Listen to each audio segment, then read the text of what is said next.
Hello and welcome back to another episode of League Talk, the podcast all about management, coaching, performance and all things League of Legends. My name is AJ. On today's podcast we have a coach who has worked for many different teams, but most recently working with Phelan Gaming, and he is a 3-time guest. So, Pad, welcome to the show. Thank you again so much for your time. For those who haven't heard our previous episodes or haven't heard of yourself, why don't you give us a little introduction or reintroduction to all things about you? Okay, thank you, AJ. I'm Pat. I am currently the head coach of Phelan Gaming. When I'm not coaching, I'm studying to be a teacher. I've been coaching for 2 years straight now. Yeah, I think that's me. Yeah, amazing. Did you say you're studying to be a teacher? Yeah. Oh, that's one thing I didn't know. I did not know that. What is it? A teacher for like secondary school, primary school? What's the primary school, and then I'm probably going to go further. I mean, I want to combine the bachelor that I end up with something esports related, so I'm not just going to go into a primary school. Yeah. I definitely want to put the esport worlds in and combine it with teaching. That sounds super interesting. Probably helps you a bunch with coaching as well, doesn't it? Not like your players are necessarily primary school students, but especially with the art of teaching and art of coaching, because I think it's completely different to just sort of telling people things and do this, do that. I suppose that does help in some way, shape or form. Yeah, for sure. I mean, I use a lot of the tools that I learned from coaching in my teaching and vice versa. Yeah. The pedagogical aspect of teaching is really easy to apply to the coaching in League of Legends, and there's really insane synergy. So the more I learn coaching, the better a teacher I become, and the better a teacher I become, the better a coach I become. It's really broken. Nice little life cycle there. I like that. Very, very good. Because as I said, you're a third-time guest now, so I think you're the only person that's been on 3 times. I've had lots of people on twice, but never had someone on 3rd time. So we've made a little record there. But the first podcast you came on, you were with Eminem as their head coach, which was of course a very successful split that later saw you go to Spain to coach for, and I always get the name wrong. I think it was. Do I pronounce it x6tence? Is that right? Yep. Awesome. Perfect. And then the second podcast was basically a drafting 101. So one thing that you'd sort of picked up as a mantle, as a title when you were in the UK was your talents with drafting. So you essentially helped the audience with some drafting techniques, some drafting theories, as well as sort of discussing why and when coaches should make decisions during the drafting phase. And believe it or not, the last podcast was released on the 27th of February. So coming up to 7 months ago now. Which was a long old time. So essentially I just wanted to sort of catch up. How's everything been going with you? Are there any sort of updates on yourself, any coaching revelations, any big changes in your life? Without going too much into detail about Phelan, because that's a whole new topic that I really want to delve into. So yeah, how's everything been going? Everything's been going really well. Last we talked I was with Eminem. The Eminem period was really good for me. I grew a lot as a coach, but it was also super stressful, because I was out teaching at the same time, so I was basically working 2 full-time jobs. Wow. And after Eminem, I went to Spain, which was really good. Don't think I've ever improved my game knowledge as much as I did in Spain. Obviously, the team was not very successful. There were many factors that goes into that. Yeah. But I think overall I learned a lot, and a lot of the mistakes were things that I did not do well enough in x6tence. I really tried to apply going back into the UK League on Phelan. Yeah. And was x6tence, now in Spain they have a lot of team houses. Was x6tence one of the teams that had a team house? I mean, we had flats, right? Sure. So we had 2 separate flats, so we didn't live together like the entire team. So doing stuff together in the off days were kind of rough sometimes. I mean, sure. We had a gaming office where we went to every day, which was really good. It helped me create a schedule for myself as doing first time full time coaching. That was the one thing that was the most afraid of, because I would basically have to do a full time working schedule for myself. So filling that out was a really good exercise and really good just for me going into a gaming house next time. I'll be really well prepared. Yeah, because gaming houses generally, I'm super glad actually that you guys had a gaming office rather than a gaming house for your sake, because my opinion on gaming houses is that this is an outdated thing now where people need this space to go away from work, and why this model of a gaming house suddenly came into esports has always confused me. But yeah, that seems like a really good experience. Obviously in the UK I think Fnatic and XL are, as far as I'm aware, the only teams that actually have a gaming office and flats and houses and things like that. It's obviously nice to go and experience that in Spain, I'm sure. Yeah, I think that was the main goal, just getting there and trying that out, doing like proper full time and stuff like online. And yeah, I agree. Like having separate workspace and safe space is super crucial. Yeah, for sure, because that does lead really nicely into your time at Phelan. So some people that listen to this podcast aren't necessarily aware of the UK scene for League of Legends. Some people are. So I wanted to chat about the previous sort of month or two for you at Phelan. Now, for those who aren't familiar with the UK scene, Pad has been working with one of the teams called Phelan Gaming. For some background, Phelan, according to many tier lists, now my opinion on tier lists are that they are a load of rubbish. There is no point and very rarely accurately or truly reflect absolutely anything. So Phelan were expected to finish very low in the UKLC. But after a turbulent season, Phelan managed to reach playoffs, or the Gauntlet, and once again Phelan were doubted, and they were expected to drop out in the first round of playoffs. But to cut a really, really long story short, when you joined Phelan, all of you guys managed to make an incredible run from the all the way to the fifth round, beating Enclave, Diabolus, Demise, and then your former team, M&M, as well. Then going on to play one of the two academy teams in the league, which was XL, which is one of the sister teams for the LEC. And of course, when XL fielded a team, they had players such as Hjarnan and Kasing, who were literally on the world stage.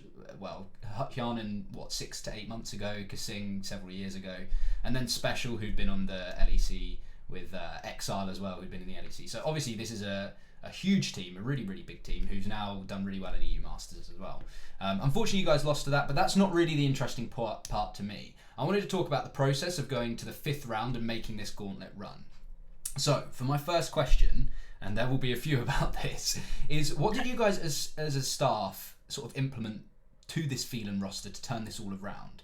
Because this is something that is incredible, right? This is something that you always hear about Cloud9 doing when they had a turbulent split and they managed to get to this huge gauntlet run and then ended up in World sort of thing, which isn't too far from what you guys were experiencing. So turning this around and implementing, what were some of the big things that you guys did as a unit to put into place here? Right. I mean, we just kind of started from the start. I think the biggest thing that we did, and the one thing that I didn't manage to do in x6tence, was that I managed to make scrims realistic. Because it's something that I've had an issue with everywhere I've been, and most players I talk to, most coaches I talk to, like a lot of teams have these issues. Like they'll be like, and I did the tweet from x6tence as well, that it was so hard to translate like scrim results into official game. So that was like my main objective. It was to figure out a way where we could make scrims more realistic and more easily translatable into official games. And it was stuff like just the communication had to be consistent every game. So basically things that you would never say in an official game, you don't say in scrim. So if there's something that you wouldn't say in an official game like that, it always came down to, okay, in this scenario, whether I'm making a call or I'm communicating something or I'm tilting or sighing or I'm going to dive tier 2 to it here, you have to ask yourself the question, is this something I would do in a competitive play in any scenario? Yes or no? No? Okay, I won't do it. Yes, I will be able to do it. And this does not this isn't meant to like dissuade people from limit testing or trying things out in scrims, because there has to be room for that as well, of course. But it has to be realistic scenario. So yeah, you can go for the 1v3 if you imagine yourself ever being in a 1v3 scenario in an official game, and you might likely be. So I think that was the first step, creating a room where scrims became more realistic, both in communication and in gameplay. This is a huge issue, isn't it? Just in esports generally, because one thing that is so evident in esports is the practice for League of Legends is so inefficient. If you, let's say in tennis, I've used this example many times, if you're trying to train a forehand in tennis, you will do what's called basket feeding, where you literally drop feed tennis balls and hit a forehand over and over and over and over and over again. In League of Legends, there's no way of doing that, so making any sort of efficiency gains in practice by making sure that the communication is better seems like a huge step, and that must have improved the players massively, right? Especially getting them ready to play competitively. Yeah, for sure. I mean, we had 3 rookies coming into the split as well. I mean, Soft had 1 split, And then we obviously had two heavy veterans in form of Achu and Wisdom. Yeah. And the one thing that I noticed when I came into this team was that not only did we lack an identity as a team, but the players individually lacked an identity as well. Because it gotten to a point where Achu and Wisdom knew so much and were dependent on so much in the target calling, shot calling, in early, mid, and late game, that Chimera, Soft, and at the time Sizzle, had not developed individually. Like, they have not grown as competitive players themselves because they have just gotten used to Achu calling how they should wave management, Wisdom calling how they should play side lane. So it was like it was really I had it a bit in M&M as well, where Monk had like a lot of experience and Chips didn't have any. So instead of Chips, going into side lane, fucking up, and us reviewing that and making sure that we touched on the things that did not go well. It could be wave management, respecting enemy movement, putting down vision. Instead of us going through those steps, it was basically just Monk guiding him, or Achu guiding Chimera in exactly how to do. So it didn't become like a learning process. It just became like, do what I say and it will go well. Yeah. And so the players were very dependent on Achu and Wisdom. And they were like, obviously my players were fed up, like my rookies were fed up at not improving individually, and Achu and Wisdom were fed up having to feed so much extra information. Sure. So that was the second thing, initially creating individual identities. So we did that through communication, through like allowing a system of fuck-ups. So basically, I asked the players to make self-conscious decisions in mid-game. If you want to go side lane, you can go side lane. And then whatever you fuck up, whatever you do good, we'll touch upon it and we'll improve on it. And then, like I do on all my teams, I do short-term goals, long-term goals. And in the short-term goals, we just kept track of, in particular, each player's identity in the mid-game and the progress of learning to be a player for themselves rather than being like the puppet of Achu and Wisdom. It's really interesting, really interesting stuff, because team identity as well. And one thing that I was going to say about making scrims realistic is we don't really see that very often at all. Even in LEC and LCS, the most documented stuff is like 100 Thieves, for example, who have their practice room as it kind of mirrors the LCS stage for them. And the same with CLG. They supposedly pump sound of crowds into the room in which they're practicing. But as I say, we haven't seen, or I haven't heard of something like this where you really tunnel on the communication. So that was a really interesting point. But back to what you were saying there, is team identity is something that lacks so much, and especially when it comes to what a lot of teams will try and do is mirror styles, right? So they'll look to just play like SKT did in 2016, or they'll look to play like G2 do now. So when you say team identity, was there something specific in terms of we're going to be this very impactful, high-impact team that's going to go looking for plays all the time, brawling, or was it just a bit more in terms of internal, what the actual 5 human beings coexist as? I mean, I think for me, it was just a process of learning the players individually and then finding out what their strengths and weaknesses were after the initial phase of like getting them an identity. And what became obvious really fast was that Soft is a highly mechanical jungler who likes to go fast. Same for Wisdom. So creating that duo of just allowing those two to play together was really free, because we had, I think, the one thing that we had that no other team have. Maybe Yana can do it to like less extent than Achu. But what Achu can do consistently better than any ADC I've ever played with is he will go even in any 1v2 lane. So knowing that, just freeing up Wisdom and allowing us to play like heavily skirmishes early game and allowing Soft to play like the aggressive playstyle made our team identity really easy to nail down. And it is, I guess it's similar to the Fnatic playstyle a bit, but even more so like what Exile does, especially in the game yesterday when they were just perma-diving bot lane or perma-invading jungle. I mean, if you saw watching Exile yesterday with Taxom Olaf was almost like watching my own team play.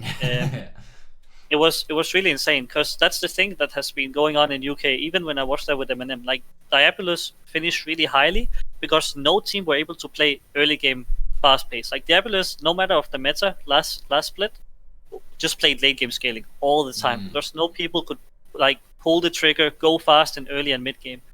And it's been the same for most of this split outside of XL. So I think that's just kind of what we nailed down. Like both something that like an identity that would fit with our players individually, but also something that's good for the league.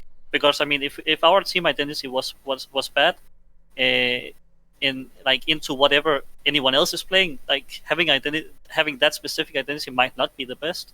So it was good for us that any team in UKLC play really slow, because it meant that our fast-paced play style was really punishing for them. Really interesting, because obviously one thing was you joined Phelan. You didn't join at the start of the split, so you spent time in Spain and then joined as you came back to the UK later on in the split. So when you first started at Phelan, what was it that you were looking at? Now, I don't want this to come across as Phelan were awful and then Pad came and it was all resolved, because I don't want to put down any work that the likes of Connor and everyone else at Phelan was doing prior to that. But what were you looking at? You said that the team might have been lost a little bit identity-wise. Was it motivation? Was it a game understanding? You may have answered little bits of this with the scrims and the team identity, but was there anything else that you really looked at and was like, this is exactly what the issue is here? Yeah, I mean, I think one of the issues, and that's not to take anything away from, like, to be rude to Sis or anything, but one of the biggest issues on this team was that they were not on the same page in terms of ambitions.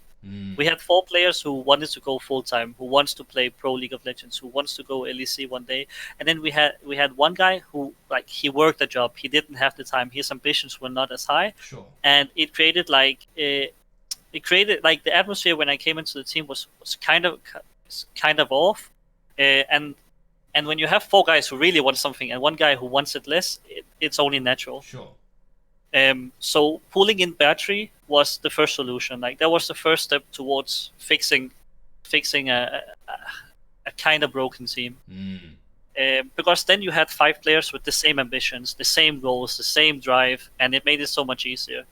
And like you say, it wasn't just that I came in and all of a sudden I'm super Faker coach or something. It's just that, I mean, I learned a lot from Existence, and I learned a lot from my mistakes in Existence, and I was able and willing to apply this to Phelan, because this team had a lot of potential. Like if you look at the players individually, they are not bad. They are really good. You can see, like Chimera, the more confidence he got, like the more we played, the further in the Gauntlet he got. Like he literally, I think he's for sure UK Faker right now. And then you have Archer and Wisdom, who are not just great shot callers, but also amazing individual players. So the team was not bad when I joined, but they definitely lacked a team identity, and they were not on the same page as a 5-man unit as to how to approach scrims, how to approach official games, how to approach life even, because like it's natural when you have one guy who wants something completely else than the full rest. Which is really interesting, because you touched on something that I think is super important for Gauntlet runs and just generally for any type of performance, whether it's football or cricket or rugby or League of Legends, is confidence. And you said that as Chimera sort of progressed through the Gauntlet, he became better and better and ended up with this UK Faker mantle. But from a belief or motivational standpoint, how did you guys achieve this like incredible sense of self-belief? All of the players thought that they could do it. You guys thought that you could do it, from what I could see on the outside anyway. Was this something that was built up after game? Did scrims help with this, with you making the scrims a bit more realistic? What was this? Where did it come from? Because it felt like there was this like snap, and all of a sudden there was this belief and confidence about this Phelan team, and you could see it with the way that you guys were playing as well. Yeah, I mean, I have one saying. I said it on the Barrage podcast again. It's not child friendly, but it's basically just that these players wanted to play fast, right? They wanted to play hard. They wanted to use TP offensively. They wanted to use, like, we used a lot of Pantheon, like a lot of semi-global, use the Shen support. So we want to press the go button when the go button is available. And that was something that even before I got to Phelan, they were able to do in scrims. Like they were able to press the go button, but translating that into official games was so hard for them. So we just had a mantra, right? The mantra would be every scrim, every official game. The last words that I would say when I put them into official games would be, "All right, guys, zip your pants down and take your cocks out. It's now." That's because I think that mantra. Obviously it's not very nice. No, but I mean, I see what you mean. Yeah. I think it just became a mantra that we were able to say in like that was something that we could consistently say in scrim games, and something that we could say in official games, and they actually made my players able to take their cocks out and play fast, play hard. I like that. I like that a lot. I think it. Go on, sorry. Sorry, I just think that it's a general thing for teams. It was the same when I was in M&M. It's like people, because there's more at risk when you play official games, you're more afraid to fuck up. But it's so generic, right? Because the chances that you don't take, especially when you're a fast-paced team, when you are playing like around ultis, the chances that you don't take are definitely the chances that you miss. So I think that just became our philosophy. We're gonna take all the shots, and we're gonna miss some, but we are never not gonna take a shot and then lose out of because of that. And I like that as well with the mantra that you were saying there. Probably also does wonders for lightning moods and things like that. You know, when you come in, that sort of mentality of I'm like, this is a serious thing that I'm saying, but also there's a sort of, you know, the way of saying it is a bit more jovial, a bit more jokey. I think that probably lightens mood as well, makes players feel a bit more comfortable. Like, we can just fuck about, we can joke about now, and it's going to be okay. So moral of the story, if you want confidence, do what Pad said, unzip your pants and get your cock out. I guess that works, doesn't it? And I mean, the interesting thing for me was watching that translate to the play. You know, watching this unbelievable sense of confidence come out to the point where you guys were just taking all of these shots. You know, the classic Michael Jordan, or I can't remember who it was, Kobe Bryant, Michael Jordan, whoever said it. You miss all of the 3-pointers that you don't take, or miss all the shots that you don't take. Definitely, you could see it raining true with the way that you guys were playing. And it's interesting for me because seeing we as spectators don't hear and see necessarily these things that you're saying. So to see that and then be able to go, okay, I hear what Pad's saying and I can see it translate to the play is really, really interesting as well. So I'm glad that you can share things like that in a format, whichever format is best for you, obviously. But obviously, as I said previously, you were on x6tence and then came to Phelan. Was it? I wouldn't say halfway through the split. Probably 3/4 of the way through the split, maybe even later than that. I don't remember exactly when it was. But what made you take on the role at Phelan? Because for a coach's standpoint, this could have been seen as a bit of a poison chalice, right? You're coming into a team that, on paper, isn't as... this is the difficult thing, because I don't want to put anyone down, of course, because it's not fair to do so. So I will relate it back to the tier list again. From what people were saying and what analysts were saying, what Reddit analysts or Twitter analysts, whatever you think, what people were saying was this could have been a situation where you're coming into a team that might end up in last place. So what made you take on this role? Because it was a ballsy, confident thing to do, you know, to take this. Yeah, I mean, I think after x6tence, I got a lot of like really comforting messages and all of that. But the one thing that was really odd, I've never been fired in my life. This was the first time that I've been benched or fired from anything. And usually a lot of people talk about like having a dip in confidence or whatever when that happens. But for me, that was never the case, because the work that I did in x6tence, I mean, it was really clear to see the development of the players that were actively looking to improve. Like the players with hunger in x6tence definitely improved that, like within the time that I was there.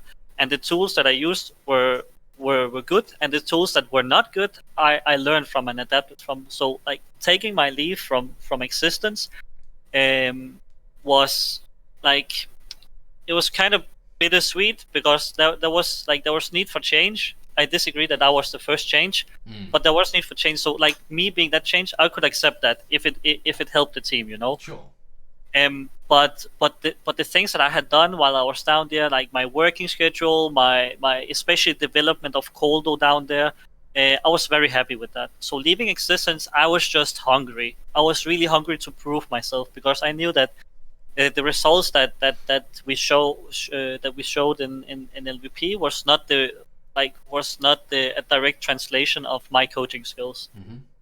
And like you say, Phelan was rated low by a lot of people, but just not by me. I mean, I know Archer and Viston, and I know that, I mean, they are up there with, like, at least in my opinion, they can easily on a 2v2 scenario go toe to toe with anyone, like also the academy teams. I think that the only one who is contesting Chimera in the mid lane outside of Magi Felix and Exile is perhaps Chips, but Chips has the same issue as he had been with me. Bad side lane management. That's something that Chimera was really good to work at. really fast.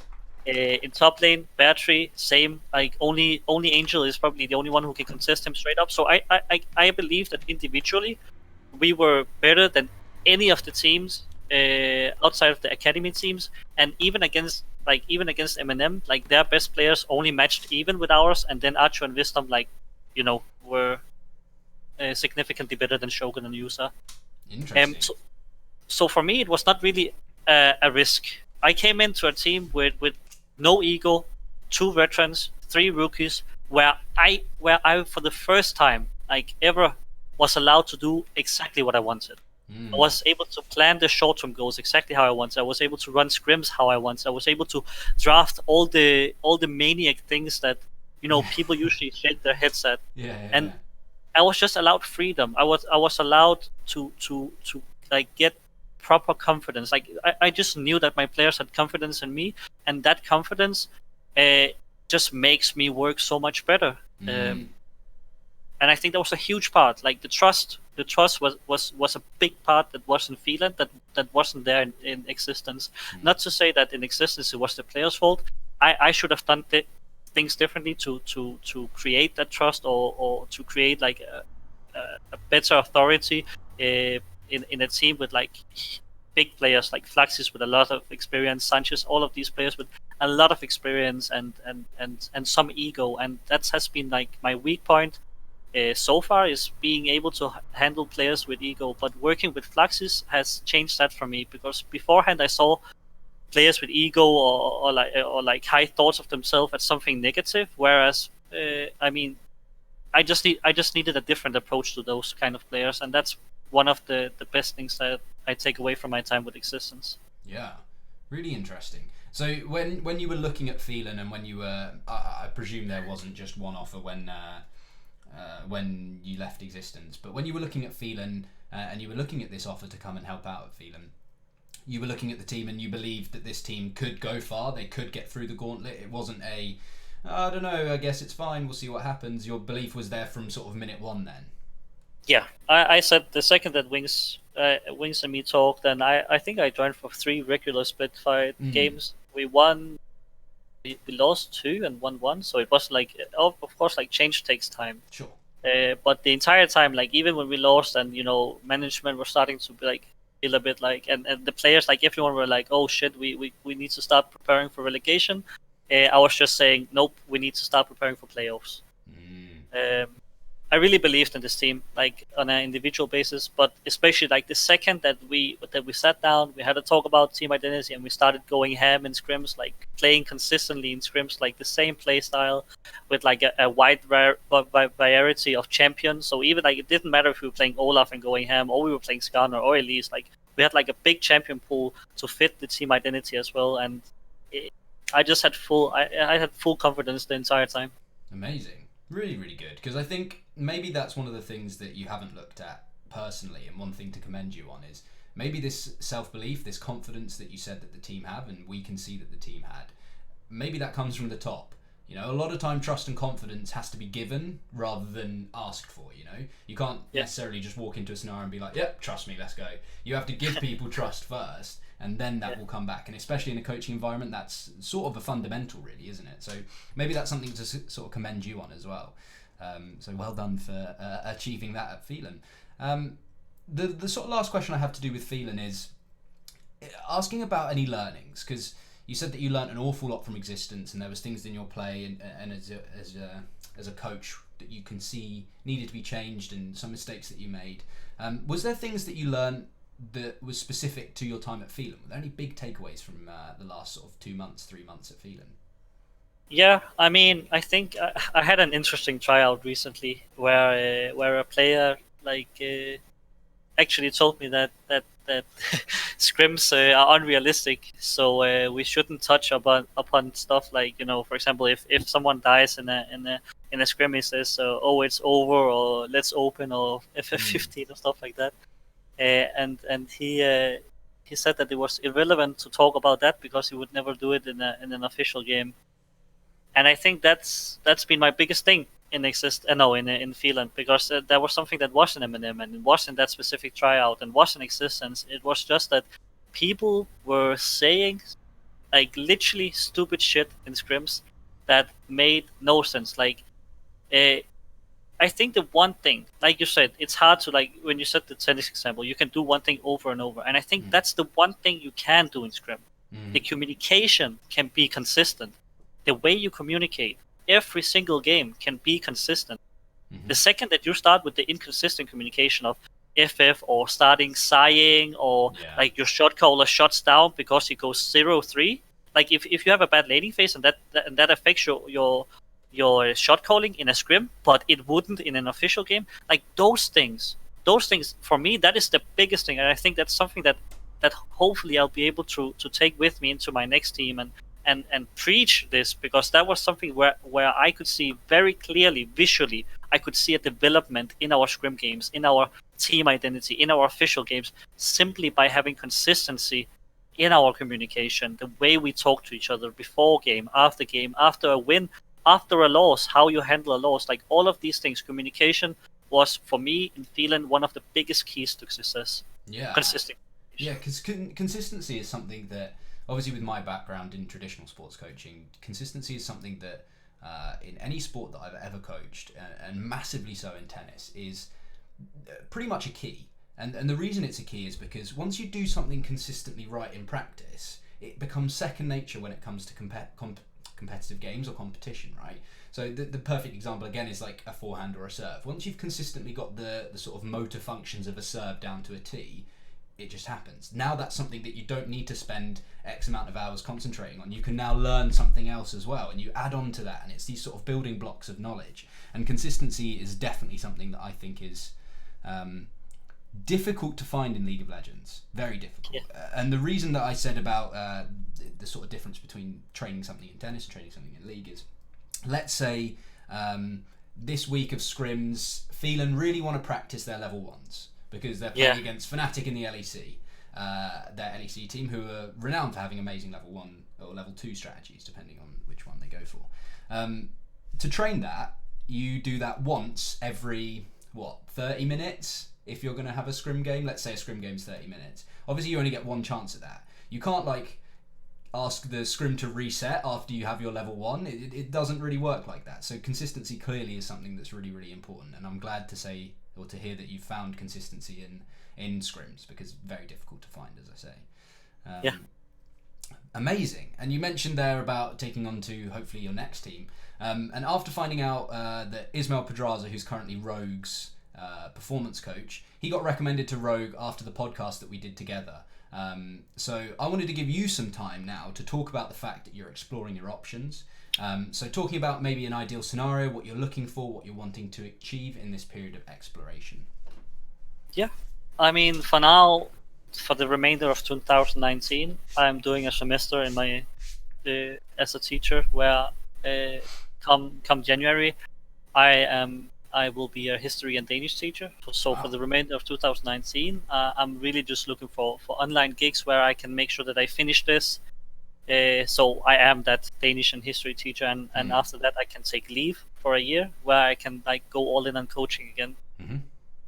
So going into 2020, ideally for me, the one thing that's been really weird for me, that I don't know any other coaches who's had it like this, is that somehow I managed to get picked up as a head coach for the best Danish team at that point, then as a head coach for M&N Gaming, and then as a head coach for x6tence, and now back at Phelan again. So oddly enough, I've never been an assistant coach. And all of the things that I have learned, all the tools that I have, of course I get something from my teacher study, but most of it I get by failing. And I get by trying. So for example, x6tence and M&M, and luckily I have a good mental towards dealing with doing things poorly or wrongly and learning from them.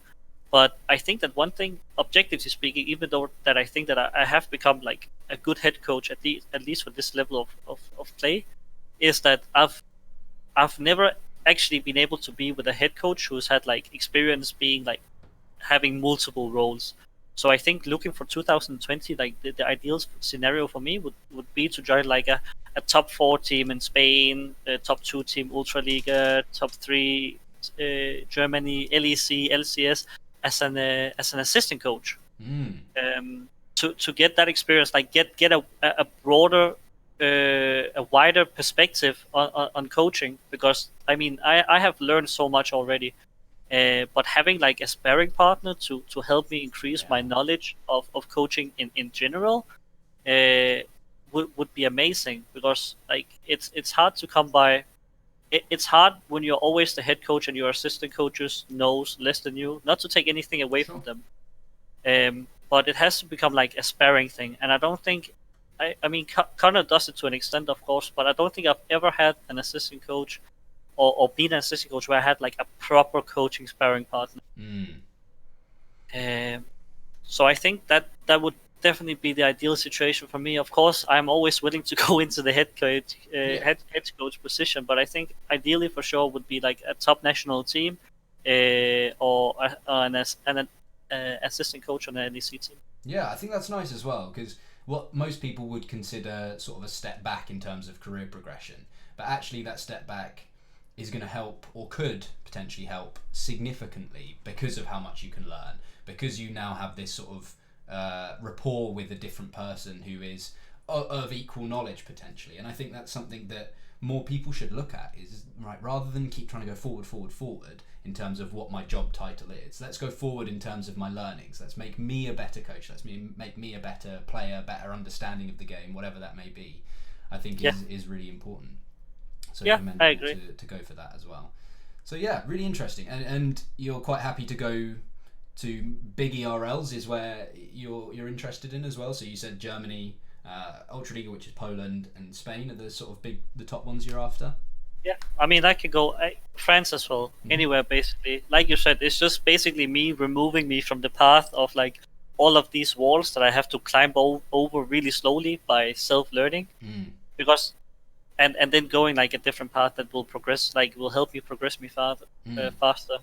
And it's not like, the thing is that even though I've been a head coach for so long, it's not like I have a big ego. I'm like the hugest present in the room all the time. I mean, when I was a player, I was a support player and a jungler. When I play now, I'm a support player and a jungler. Yeah. When I played football, I was a left wing, but I mean, the supportive role has always been good for me. I'm a natural leader, but I'm also really good at just facilitating people who are good at what they do, and that's basically what I love to do. I watch these players and I facilitate them to be the best version of themselves, because I'm not good enough to be Fager, and I wasn't good enough to be Ronaldo. So I might as well help the players who are gifted enough to actually go to that length. And I just, like, even more so than for my own sake, I just want to make sure that all the talent in league that I can touch and that I can improve on, that I'm able to help them. I really wanna make sure that everyone who has potential goes as far as they can. Amazing, very commendable, very, very nice. And I think when I saw your looking for team tweet, it did surprise me when I saw assistant coach. So it's good to hear a little bit of background as to why that is a role that you would be looking for as well. And I think it's good to hear more about that and hear that sort of progression in terms of knowledge rather than progression in terms of job titles and career aspirations like that. Because I think you can get very muddled in very quickly in that sort of realm, in that world, can't you? Amazing. So that pretty much sums up all of the questions that I have. Now, I can't remember if 7 months ago this was a mainstay of the podcast at that point, but one thing that I always ask guests now is the same question, and it's the last question, is what is one thing that you can teach myself or the viewers from your world? Now, to give background to that, I don't know if I previously asked this. If I did, maybe we can figure something else out and we can find a new one. No. But it was maybe we had some book recommendations, some favourite quotes, some things about maybe open yourself up to doing a little bit of exercise, or looking a bit more about how we improve our performance, not just through playing League of Legends with a mouse and a keyboard, but doing, making good lifestyle choices. So we've had a bunch of different things, but it could be absolutely anything. So the floor is yours. What is one thing that you could teach myself or the viewers from your world? I think back to x6tence, where again I had to make my own schedule. So we scrimped in the noon to evening, and then in the evening I did what reviews with Coldo. And in between that, my only goal was to not be lazy but be efficient. So every morning I woke up at 7 and I went to the gym. I went for a run and I went for a swim. Wow. Came home, ate a healthy breakfast, went to scrim, got back home from scrim. Then I went back to gym and I did muscle exercise, so like the weights. Gosh. Then back home, I did WOD review with Koldo, and after that I did WOD review of leagues.